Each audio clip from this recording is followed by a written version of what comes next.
शुरू अल्लाह के बाबरकत नाम से जो बड़ा मेहरबान निहायत रहम करने वाला है।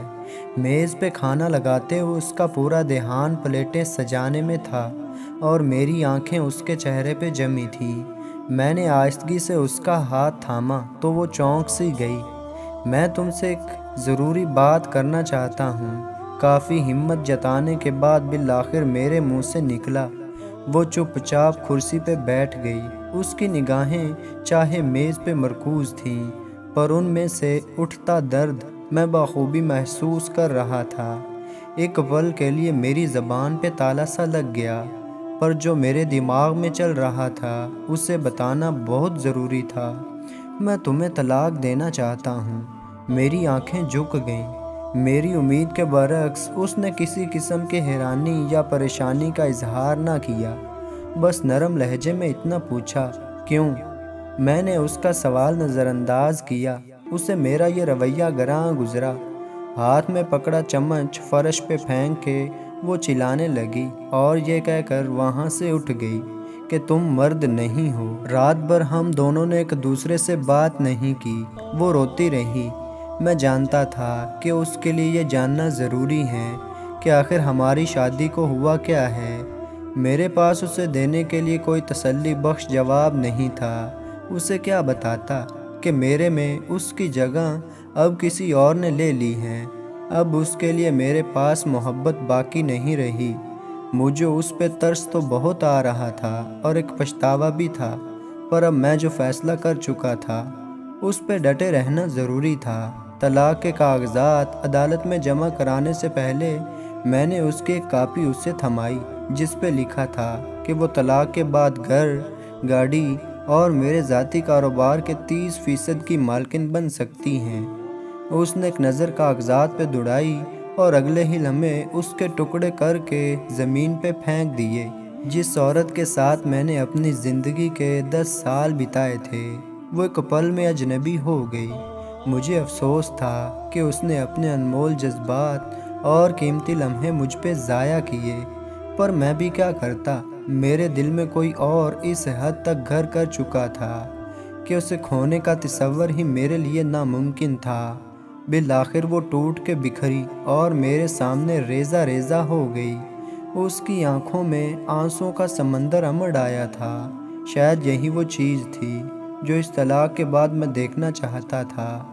अगले रोज़ पूरा दिन अपनी नई मोहब्बत के साथ बिता के जब मैं थका हारा घर पहुंचा, तो वो मेज़ पे कागज़ फैलाए कुछ लिखने में मसरूफ़ थी। मैंने इस पे कोई ध्यान न दिया और जाते बिस्तर पे सो गया। देर रात जब मेरी आँख खुली तो वो तब भी कुछ लिख रही थी। अब भी मैंने उससे कोई सवाल नहीं किया। सुबह जब मैं उठा तो उसने तलाक की कुछ शराइत मेरे सामने रख दी। उसे मेरी दौलत और जायदाद में से कुछ नहीं चाहिए था। वो बस एक महीना मज़ीद मेरे साथ रहना चाहती थी। इस एक महीने में हमें अच्छे मियाँ बीवी की तरह रहना था। इस शर्त की बहुत बड़ी वजह हमारा बेटा था, जिसके कुछ ही दिनों में इम्तिहानात होने वाले थे। वालिदैन की तलाक का उसकी तालीम पर बुरा असर न पड़े, इसलिए मैं उसकी ये शर्त मानने को बिल्कुल तैयार था। उसकी दूसरी और अहमकाना शर्त ये थी कि मैं हर सुबह उसे अपनी बाहों में उठा के घर के दरवाजे तक छोड़ने जाऊं, जैसा शादी के इब्तदाई दिनों में मैं करता था। वो जब काम पे बाहर जाने लगती तो मैं खुद उसे अपनी बाहों में उठा के दरवाजे तक छोड़ आता था। हालांकि मैं उसकी ये बात मानने को तैयार नहीं था, लेकिन इन आखिरी दिनों में उसका दिल तोड़ना मुनासिब नहीं लग रहा था, इसलिए मैंने ये शर्त भी मान ली। उसकी इन शराइत के बारे में जब मैंने अपनी नई मोहब्बत से ज़िक्र किया तो वो हंस बोली, वो चाहे जो भी कर ले, एक ना एक दिन तलाक तो उसे होनी ही है। मेरी बीवी और मैंने अपनी तलाक के मामले से मुतल्लिक किसी और से ज़िक्र ना किया।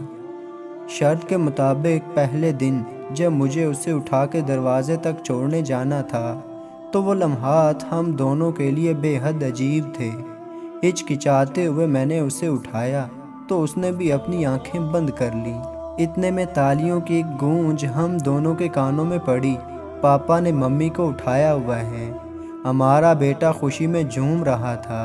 اس کے الفاظوں سے میرے دل میں ایک درد سا اٹھا، اور میری بیوی کی کیفیت بھی لگ بھگ میرے جیسی تھی۔ پلیز اسے طلاق کے بارے میں کچھ مت بتانا، وہ آہستگی سے بولی۔ میں نے جواباً سر ہلایا۔ اسے دروازے تک چھوڑنے کے بعد میں اپنے آفس کی طرف نکل پڑا، اور وہ بس اسٹاف کی طرف چل دی۔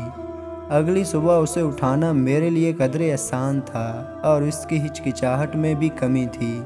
اس نے اپنا سر میری چھاتی سے لگا لیا۔ ایک عرصے بعد اس کے جسم کی خوشبو میرے حواس سے ٹکرائی۔ میں بغور اس کا جائزہ لینے لگا۔ چہرے کی گہری جریاں اور سر کے بالوں میں اتری چاندی اس بات کی گواہ تھی کہ اس نے اس شادی میں بہت کچھ کھویا ہے۔ 4 دن مزید گزرے۔ جب میں نے اسے باہوں میں بھر کے سینے سے لگایا تو ہمارے بیچ کی وہ قربت جو کہیں کھو سی گئی تھی واپس لوٹنے لگی۔ پھر ہر گزرتے دن کے ساتھ قربت کے وہ جذبات بڑھتے گئے۔ لمحے دنوں کو پر لگا کے اڑا لے گئے، اور مہینہ پورا ہو گیا۔ اس آخری صبح میں جانے کے لیے تیار ہو رہا تھا، اور وہ بیڈ پہ کپڑے پھیلائے اس پریشانی میں مبتلا تھی کہ آج کون سا لباس پہنے، کیونکہ پرانے سارے لباس اس کے نحیف جسم پہ کھلے ہونے لگے تھے۔ اس وقت مجھے اندازہ ہوا کہ وہ کتنی کمزور ہو گئی ہیں۔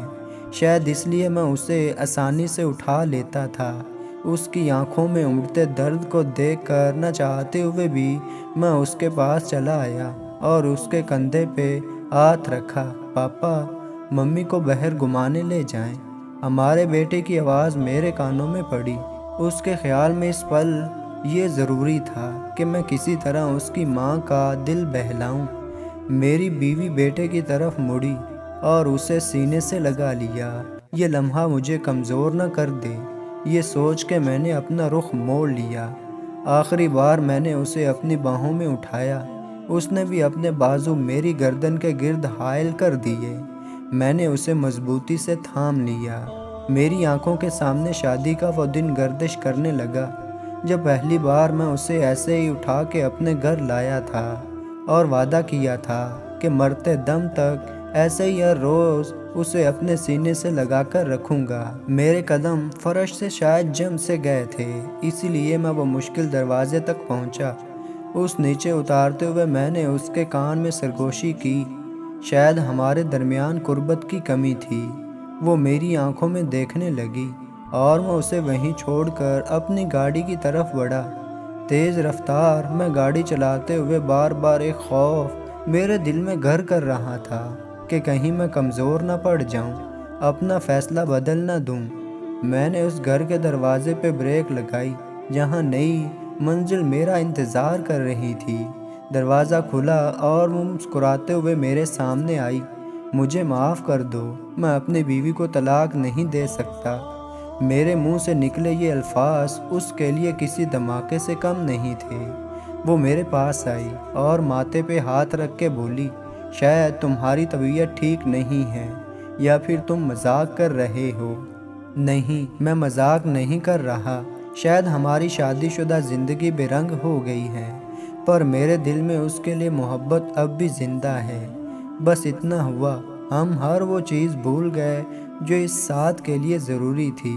دیر سے صحیح، پر مجھے سب یاد آ گیا ہے، اور ساتھ نبھانے کا وہ وعدہ بھی یاد ہے جو شادی کے پہلے دن میں نے اس سے کیا تھا۔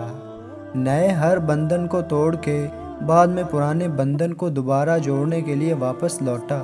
میرے ہاتھ میں پھولوں کا ایک گلدستہ تھا جس میں موجود پرچے پہ لکھا تھا، میں ہر روز ایسے ہی تمہیں اپنی باہوں میں اٹھا کے دروازے تک چھوڑنے آؤں گا۔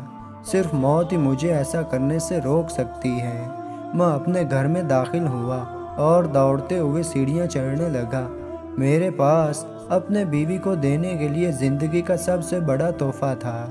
میں جب اس سے چند لمحوں کی دوری پہ تھا، تبھی زندگی کی دوڑ اس کے ہاتھوں سے سرک گئی۔ کئی مہینوں تک کینسر کی بیماری سے لڑتے لڑتے وہ ہار چکی تھی۔ نہ اس نے کبھی اپنی تکلیف کا مجھ سے ذکر کیا، اور نہ ہی مصروف زندگی نے مجھے اس سے پوچھنے کا موقع دیا۔ جب اسے میری سب سے زیادہ ضرورت تھی، تب میں کسی اور کے دل میں अपने लिए मोहब्बत खोज रहा था। वो जानती थी कि इसके पास ज़्यादा वक्त नहीं है, कहीं ऐसा न हो कि उसकी मौत से कबल तलाक का असर हमारे बेटे के दिल में मेरे लिए नफ़रत का बीज बो दे। इसलिए बीते 1 महीने में उसने बेटे के सामने इंतहाई मोहब्बत करने वाले शौहर का मेरा रूप नक्श कर दिया, जो हकीकी तो नहीं था पर दायमी ज़रूर था। ये कहानी उन लोगों के लिए है जो अपने बेरंग रिश्तों में रंग भरने की बजाय उनसे दूर भागने की कोशिश करते हैं। कई बार ये समझने में हम देर कर देते हैं कि नए रिश्ते कायम करना ज़्यादा सही है या फिर पुराने रिश्तों में रंग भरे जाएं। इसका फ़ैसला आपके हाथ में ज़रूर है, लेकिन ऐसा ना हो कि आप वक्त पे फ़ैसला ना कर सकें और इस तख़ीर में हाथ हमेशा हमेशा के लिए खाली रह जाएं। तो देर मत कीजिए। तो दोस्तों, अल्लाह ताला मुझे और आपको अमल करने की तौफीक अता फ़रमाए। आमीन या रब्बुल आलमीन। तो दोस्तों, ऐसी ही शानदार वीडियो देखने के लिए चैनल को सब्सक्राइब करें। तो मिलते हैं ऐसी एक अच्छी वीडियो में, तब तक के लिए अल्लाह हाफिज़।